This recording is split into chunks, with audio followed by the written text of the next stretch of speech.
Bonjour, nous sommes Jean-Baptiste et Jean-Marc de Make Me. Vous avez l'habitude de nous retrouver un peu partout en France sur nos rassemblements de makers.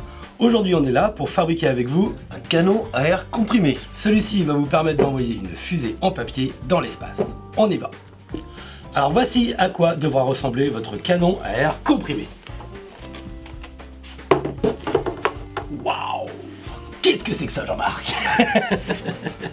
Quel est le principe de fonctionnement de ce canon à air comprimé? À l'aide d'une pompe à vélo, équipée d'un manomètre, vous allez pouvoir mettre en pression la chambre de compression. Une fois que vous aurez atteint 2-3 bars, l'air contenu à l'intérieur pourra être libéré avec l'électrovanne pour ensuite envoyer l'air dans le tube PVC et faire décoller votre fusée.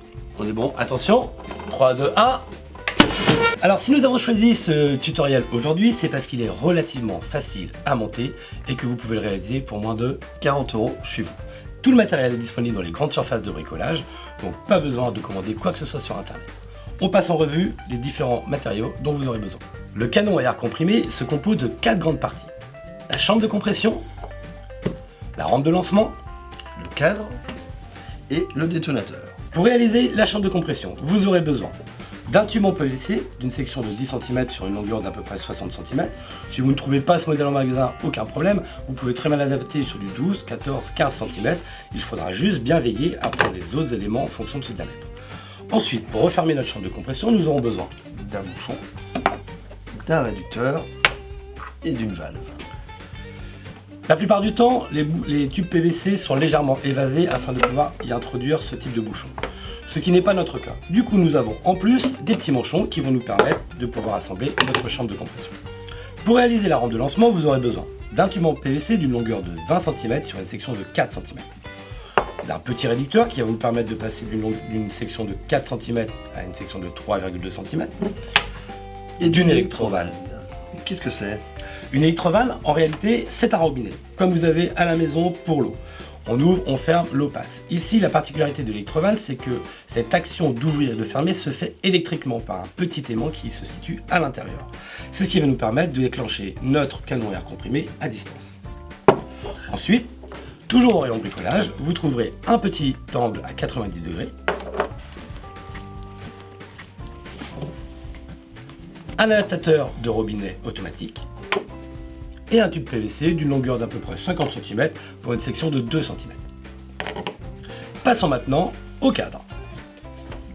Pour réaliser le cadre, vous aurez besoin de 4 tuyaux en PVC d'une longueur à peu près de 50 cm pour un diamètre de 4 cm et de 4 coudes à 87 degrés, sachant que les coudes à 90 degrés n'existent pas. C'est ça. Pour réaliser votre détonateur, vous aurez besoin d'une gaine thermo pour protéger vos câbles électriques après la soudure. Hop là, ma fusée décolle. De la pâte à tartiner, j'allais dire, mais c'est pas ça. De la pâte à réparer. Ça marche moins bien que de la pâte à ça. Un pot de colle PVC. Généralement, ils sont vendus avec le petit pinceau à l'intérieur. Un joint d'étanchéité. Normalement, on n'en aura pas besoin, mais bon, on sait jamais s'il y a des petites fuites. Et quelques colliers d'une vingtaine de centimètres. L'idéal c'est 40 si vous en avez. Vous aurez aussi besoin d'une scie pour couper les tubes en PVC, d'une perceuse pour pouvoir insérer la valve dans le bouchon, d'un fer à souder pour le détonateur et forcément de l'étain. Et ça on s'en fout. Bon, sans doute quoi. Passons maintenant à la fabrication. C'est parti pour la chambre de compression. Tout d'abord, vous allez devoir percer un petit trou du même diamètre que votre valve, à peu près au milieu de votre bouchon. Là, dans notre exemple, j'avais un diamètre de 6 mm, du coup j'ai pris le foret qui s'adapte. Essayez de percer au milieu, comme ceci. Insérez ensuite votre valve. Maintenant que notre valve est insérée et parfaitement hermétique, passons à l'assemblage de la chambre de compression. La colle PVC, n'hésitez pas à en appliquer généreusement. C'est pas très cher et l'étanchéité de votre chambre de compression est essentielle pour le bon fonctionnement de votre canon.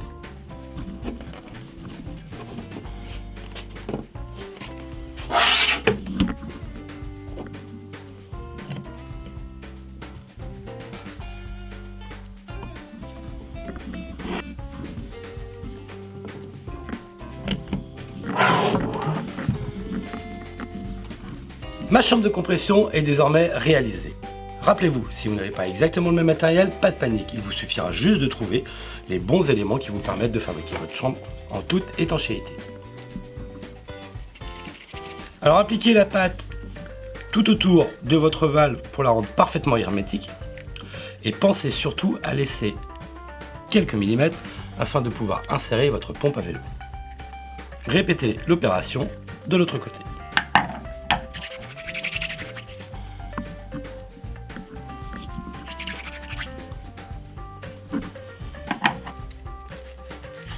Passons maintenant à la rampe de lancement.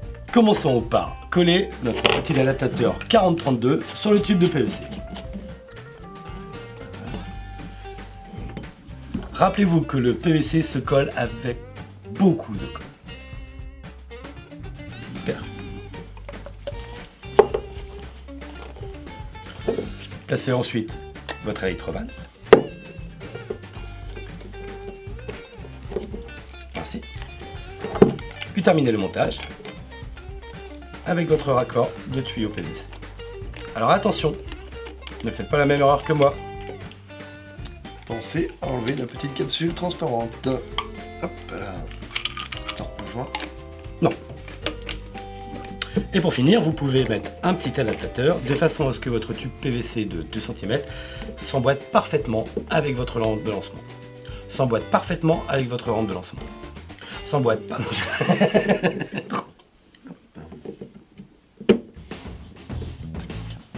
Il ne reste plus maintenant qu'à fixer la rampe de lancement à notre chambre de compression. C'est parti.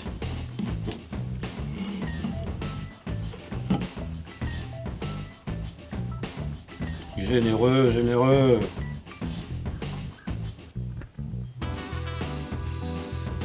Hop là.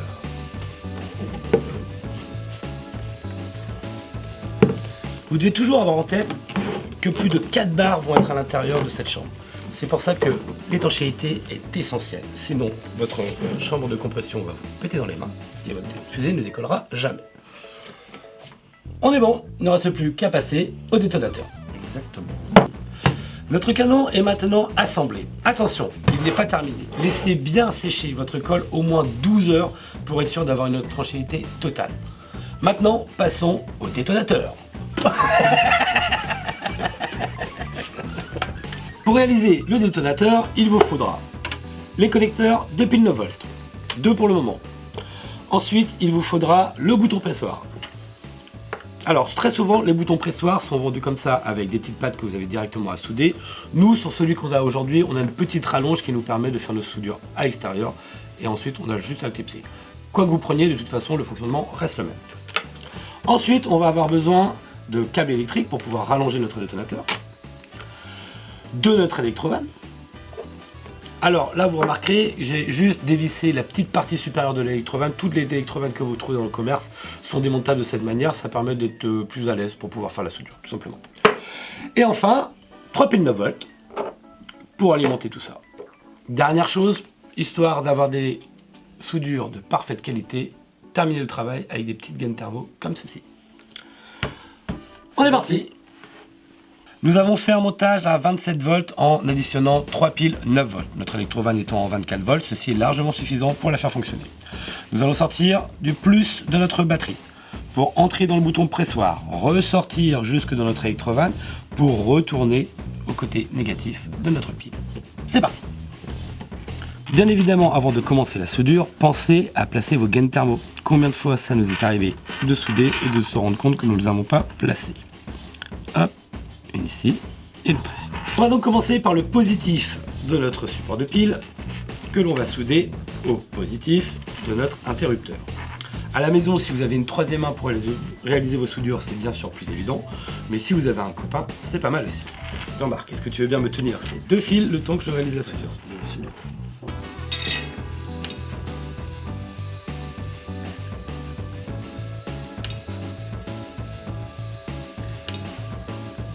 Maintenant, nous allons récupérer l'autre pôle du bouton poussoir que nous allons relier à notre rallonge.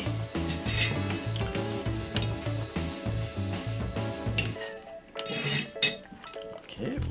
Enfin, pour terminer le montage, relier le deuxième fil de la rallonge au pôle négatif de votre support de pile.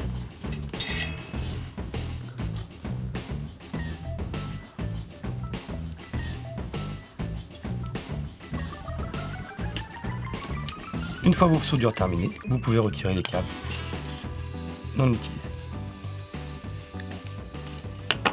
Et enfin, pour parfaire le travail, chauffez vos gaines thermo.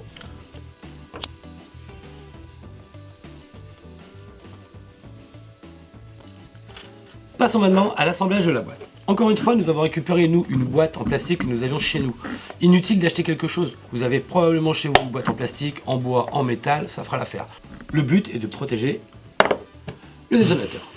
Bref, on commence par placer un petit trou pour pouvoir placer le détonateur. Alors là, c'est vous qui choisissez si vous le mettez au milieu. Moi, j'aime bien qu'il soit légèrement excentré. Ensuite, vous n'avez plus qu'à insérer votre bouton à l'intérieur du trou. Et à le refermer avec le petit écrou.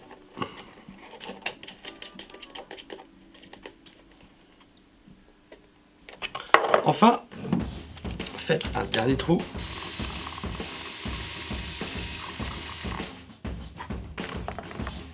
Il nous reste maintenant nos deux derniers connecteurs à souder. Le premier ira sur l'électrovanne et le second à l'autre extrémité de la rallonge. C'est parti pour l'électrovanne. Commençons par souder le connecteur de pile à l'électrovanne. Rouge sur rouge, rien ne bouge.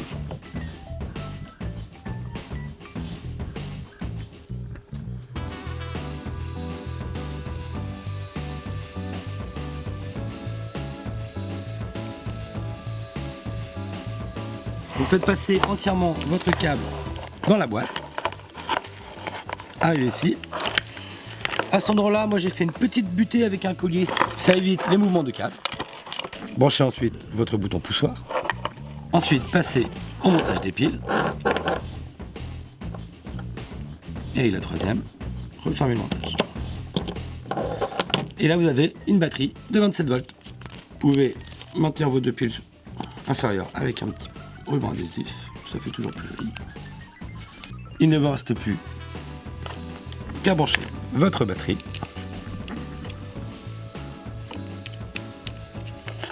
Arrangez tout le monde dans la petite boîte. Et voilà, votre détonateur est prêt. Maintenant, vous pouvez vérifier vos deux montages en assemblant l'électrovanne avec votre détonateur. Appuyez sur le bouton. Vous entendez le tic? Ça veut dire que votre montage est correct. Si vous n'entendez rien, vérifiez bien toutes vos soudures. Dernière étape, le cadre qui va nous permettre de maintenir le canon à air comprimé au sol. Pour cela, il nous faut 4 tubes d'environ 50 cm et 4 coudes à 87 degrés qu'on va tout simplement assembler comme ceci.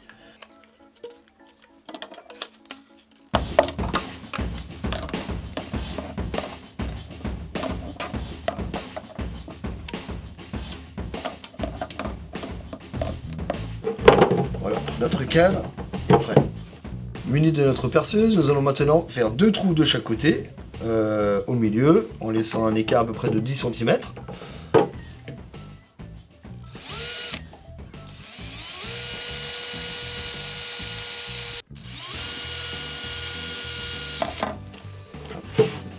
La même chose en face.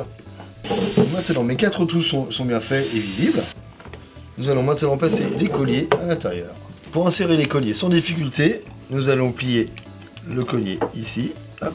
Et environ 2 cm plus loin, ici comme ceci. On insère le collier. Voilà, comme ceci. Si comme nous, vous n'avez que des colliers de 20 cm, pas de problème, vous pouvez en mettre 2. Maintenant que nos colliers sont positionnés sur le cadre, nous allons pouvoir mettre en place notre canon à air.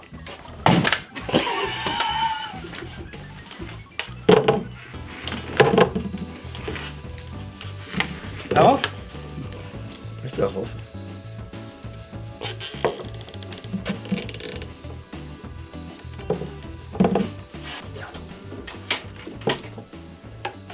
N'hésitez pas à serrer, c'est très important, faut pas que ça bouge. Impeccable. Sur cette partie qui est un petit peu plus mobile, on choisit de mettre un ruban d'étanchéité car on ne veut pas coller notre tige au canon. placez le tuyau sur la rampe de lancement et venez y positionner la fusée dessus. Notre canon à air comprimé est maintenant terminé. Vous pouvez vérifier son fonctionnement en actionnant l'électrovanne. Un tic-tic, ça veut dire que ça fonctionne. À cette étape, inutile de tester tout de suite le canon. Laissez bien sécher votre colle au moins 12 heures pour être sûr que l'étanchéité soit garantie. Notre canon à air étant maintenant terminé, il ne vous reste plus qu'à fabriquer votre fusée en papier. La notice de montage est disponible dans la description de ce tuto et sur le site de megme.fr.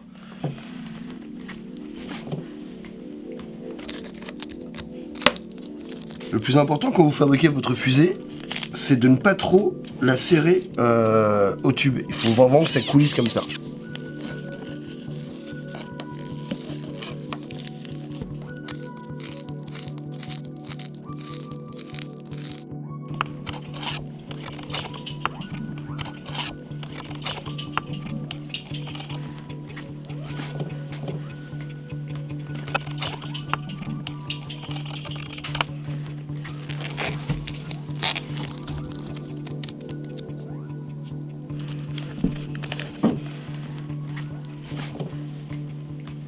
Notre canon à air comprimé est maintenant totalement assemblé. On a bien laissé la colle sécher pendant 12 heures. Maintenant, on va passer à une phase de test pour vérifier qu'il est totalement étanche. Pour cela, vous pouvez prendre votre pompe à vélo munie d'un manomètre qui va vous indiquer la pression. Pour cette phase-là, on ne va pas dépasser les 1 bar. C'est juste une phase de test. C'est parti.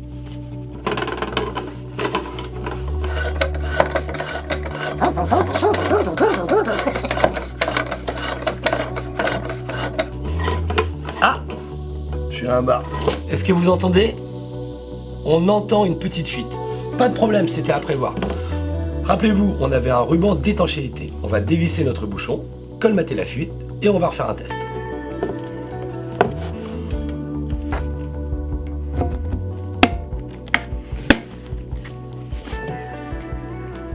Maintenant que le ruban d'étanchéité a été mis en place, passons au nouveau test.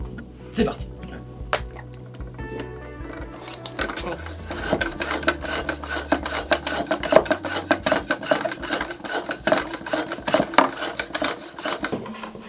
Et voilà 1 bar. On écoute bien. On est bon. Attention. 3, 2, 1.